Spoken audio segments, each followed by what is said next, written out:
নানা কর্মসূচির মধ্য দিয়ে ঢাকা বিশ্ববিদ্যালয় সাংবাদিক সমিতির ৩৯তম প্রতিষ্ঠাবার্ষিকী উদযাপন করা হয়েছে। বৃহস্পতিবার প্রতিষ্ঠাবার্ষিকী উপলক্ষে বিশ্ববিদ্যালয়ের উপাচার্য অধ্যাপক ড.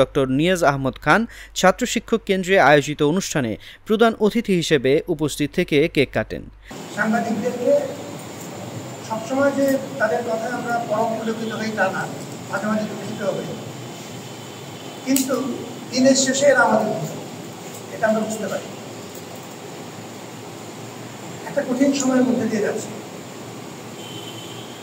And in most cases I address you as Bob, you know. And actually mean this. এখন যে সময়টা আমরা অতিক্রম করছি, কঠিন বাংলায় বলে ক্রান্তিকাল। তো এটি ক্রান্তিকালেরও সুপারলেটিভে আছে।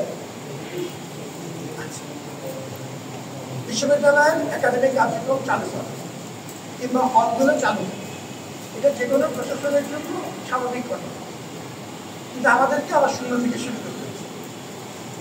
গতকালকে একটা অনাকাঙ্ক্ষিত ঘটনা ঘটেছে। আমরা ন্যায্যতার সাথে যে কোনো পরিস্থিতি মোকাবেলা করার চেষ্টা করছি। এই ন্যায্যতার সাথে থাকাটাই একমাত্র আমাদের মনোবল।